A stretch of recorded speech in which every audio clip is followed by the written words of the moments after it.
Oh my, stand by for number 3 Canada. That guy right there, he really needs to check in. The greatest in the world, just like Donald Trump. Oh my God.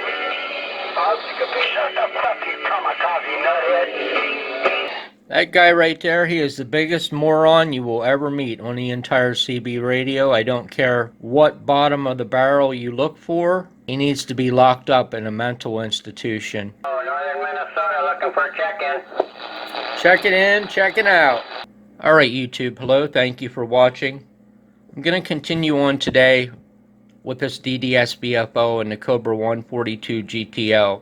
I'm just going to go ahead and cover some more of these functions that I didn't hook up on this ddsvfo because they were things that I really wasn't too concerned about. But if someone wants to see them hooked up, I'll hook them up. So I guess before I say anything, I really do want to say this, and I think I'm being very fair when I say this. I'm quite happy with this ddsvfo, the way that it works, the features of it, and this and that. However, if I had to put this into a bunch more radios, I don't think at this point I would do that. And the reason being is because if this programming on this VFO fails, where would I be then? I'm going to go over the Roger beep first. So as far as the Roger beep goes, I mean, it's pretty simple and straightforward. You know, I say this in all my videos, I'm just a very small fish, I'm not even a small fish, in a very big pond. I do things very simply, and it's very awkward doing these videos because of lighting and not having everything that I ideally need to do these videos. So giving you the best view of something is not an easy thing. I have to prop shit up here against this anytone and do all kinds of crazy things that I just normally wouldn't do to try to get the light to come through. It's a real nightmare. So the Roger beep just comes down and goes to the RB terminal, which is going to be the second terminal in from the very end. It's just labeled RB. It's very hard to see. So I have that running into a piece of shielded cable here. It's actually a pair. So the other wire is pulled back. The shield is not connected at this point. Only the Roger beep audio output is connected. Now that wire shoots down through that hole and comes out right here. And that's going over to the center leg or the wiper of the mic gain pot. Now what I've noticed with this is the Roger beep level for AM is not going to be the same as what the Roger beep level for SSB is going to be. So it would depend upon what you want to use the Roger beep on as to the best way to go about doing that. Now what I did here, just for the sake of setting it up, is tie back a 500K pot to the cable. And then I have another 1 meg resistor in series with that 500K pot feeding the wiper of the mic gain control. Now that's not too bad for SSB, but as far as AM, that is too much signal drive into the mic gain. Now when you're picking the resistor to do that, keep in mind that the mic gain on these radios typically needs to be run the whole way up, especially for SSB. What I'm saying to you is the values of these resistors should change depending upon what mode you're in. Now for SSB, like I said, I use 1 meg here with a 500K trim pot that is turned down the whole way, and that's not too bad. But for AM, you need to increase the amount of resistance between that audio output of the beep and this wiper. And probably what I would do is use something around probably about 1.6 megs. So you'd want to increase this 1 meg resistor up by at least 600K for AM. There's another way to go about this, and the type of person I am, I go full out when I do something. So ideally what we need to do is change this resistance here on this pot when we change modes up here on the mode switch. So I think the best way to go about that would be to mount a relay up here on the front and then connect into the mode switch up here so that when we go into AM or go into sideband, this relay would change and change the amount of resistance that's feeding the wiper, if you follow me. So what I have here is a big hog and hole from the channels that was in this radio, and the best way to get rid of that big hog and hole is to put something in there. I put this switch in, which I can figure out a use for, put a small 5-volt signal relay on there, and set that in that hole. We can change that Roger beep depending upon what mode we're on. Now that's going to involve some power switching here from the mode switch. Anybody that followed my videos extremely well, I can't imagine anyone did that, but if they did, they would know that presents a problem because there's a 1K resistor underneath this shrink wrap that I had put on there. This is the 5-volt line to feed the mode switch to change the modes on the VFO. We can't drive this relay with that 1K resistor setting in there. So what we'll have to do is take that 1K out and feed the 5 volts into that point directly with no current limiting, and then pull a wire from whatever we need to pull here, either the AM or the upper sideband or what have you, over onto this relay, and then we can put our resistors and our level controls on this board here. And I think that's pretty doable, because when this board sets in that hole, we're going to end up with that, and that puts everything right here close to the mic gain, which is ideal because you don't want audio lines just flapping around. You want to keep them as short as possible. I think what I can do is put 2 pots on here, one to adjust the AM beep, one to adjust the SSB beep. Typically I cut diddle sticks off, so you could still get a trimmer in here. Well, you could probably get a trimmer even without cutting this off to adjust those pots. That would be the cream of the crop way to do this, and that's what I intend to do. And there's still a couple more wires that we need to connect on this VFO to kill the speaker in the radio. So this is going to be a bit loud because you will hear the beep come back through the speaker. So in order to turn the Roger beep on, we go into the menu. So we go to the settings menu. Right there's the Roger beep setting. And you can adjust that through 20 different beeps. Well, actually 1 through 19. And then when you get to 20, it goes to random. So randomly it just pulls up a beep. There is nothing else for turning the Roger beep on. You don't have to do anything else in the menu. If these are all zeros here, your Roger beep is off. So we'll just pick one. Try number 6.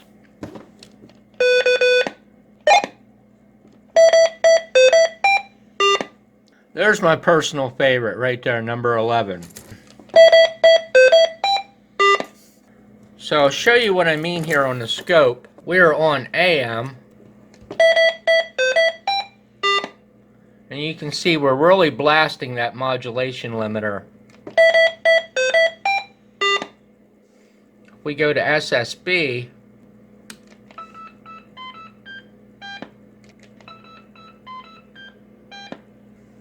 does a bit better on SSB, and that's where changing that resistance with a relay based on what mode you have it on is really the best thing to do. So the 1 meg resistor with the 500K pot being turned the whole way down seems to be pretty decent for SSB. The reason we have the Roger beep coming out of the speaker is because the speaker is not being disconnected during the delay on the transmit line. And the reason that's happening is because the return for the speaker is here on this green wire. So what we need to do is break the minus of the speaker. That comes back, goes through the mic cord, goes back through the receive switch on the mic. So when you go into receive on the switch, when the switch is depressed, you're connecting this green wire to ground in order to hear audio coming out of your speaker. So what we want to do is cut this wire, connect this wire into this little relay here, And then that way the speaker won't be connected when the Roger beep timing happens. As funny as it sounds, I sat here and I stared at this board over and over for like a half hour yesterday. And I said, man, I just don't know where those terminals are. They're down here in the corner, right at the bottom of the relay. There's two eyelets into the board. That is the connections for the relay. Now, I don't know if they're normally open, normally closed. I don't know the scope of that just yet. But what we need to do is splice that green wire and run it through those two holes right there. Let's just cut this guy off there. That way we got a little nub on there of the other wire and I don't forget where it was connected. Pull this green wire back and we're going to have to get him into this box. And then we'll take another piece of green and solder that onto the little nubby that we cut off there, route these around, and get them into this box. And I think the wire length of this will be more than enough to get into the box there. Alright, that was definitely enough length. Now we just got to solder another green wire onto here and get that into the box too. So there's the new green wire connected down here onto the mic jack where we cut it. And now we got both green wires into the box. Hopefully I did not use wire that's too big for those eyelets. So if you haven't got the impression that working with this board this small with this many wires is not being a real mess, I don't know what to say to you. So we got to get those green wires into those two little itty bitty holes right here. And I'm not so sure that this one's going to go. I might have used wire that's a little bit too big. There, I think I got it. So let's solder that one in, otherwise when I try to get the second one in, this one will fall out. You got to make sure they're pushed down the whole way on the top of the board because the clearance between the pads are very, very small.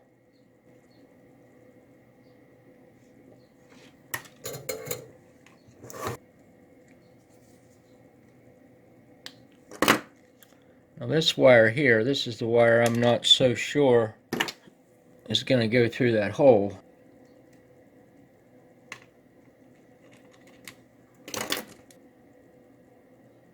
I said this before, this board will take 22 gauge wire. I can't tell if a fray came out from it or not when I stuck it in the hole. It doesn't look like it. Nope, it's that was kind of pushing the limits on that.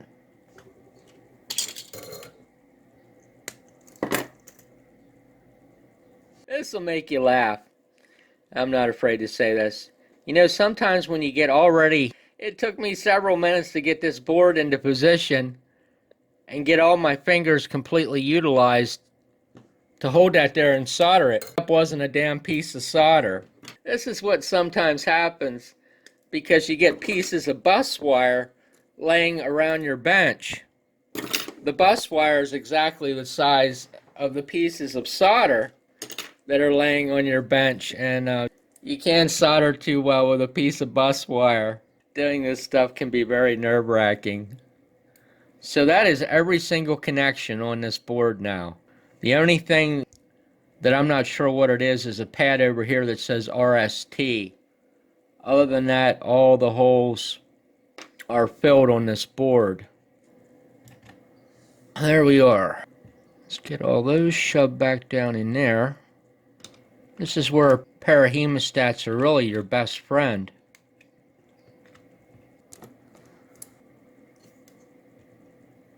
It's a bona fide pain in the rear. Because, yeah, that's exactly what happens when you try to get the stinking nut on. And then you got to look for the washer for a half an hour to figure out where it went.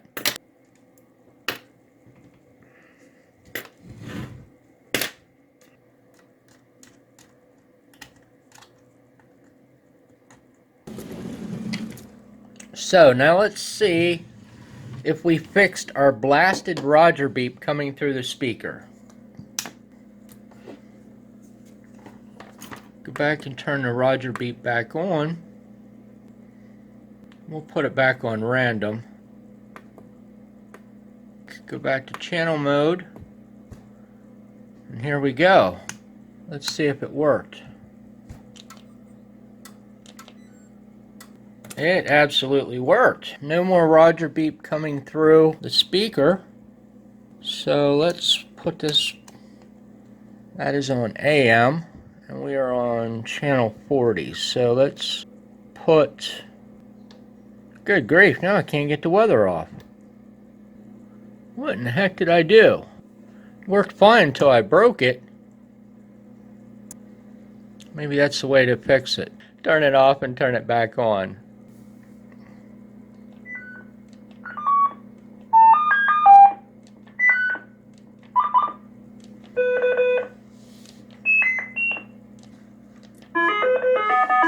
There we go.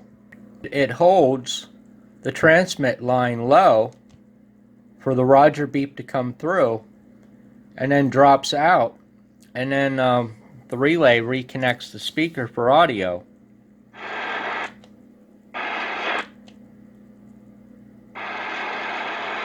So you can hear the delay there before the receive audio comes back. So you see what happens there.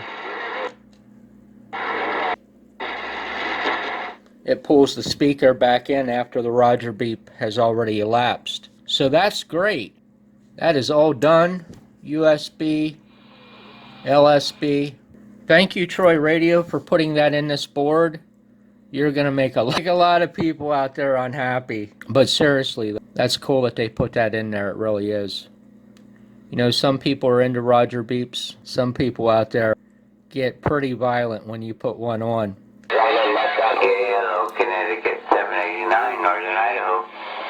I think those people today, they're too worried about checking in and checking out. They're not even worried about somebody sending a Roger beep over the air on SSB. Honestly, I'm not even sure why people get so upset over a Roger beep. Maybe it's just me, but I don't understand it. I mean, in my mind, a Roger beep has a purpose to it, or at least it had a purpose when it first came out. In my mind, it's always had a purpose on SSB, but these people don't see it that way. They see a Roger beep as a fight. You put a Roger beep on SSB, man, people are going to get angry, and they're going to tell you to take it and put it on AM. Doesn't make sense. Why do you need a Roger beep on AM? I mean, the whole purpose of the Roger beep was for SSB to let people know, hey, I stopped talking.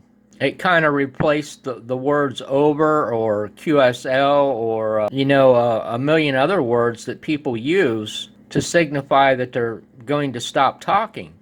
You know, like I said, somebody wanted to see me hook up the rest of the functions, so the rest of the functions are all hooked up.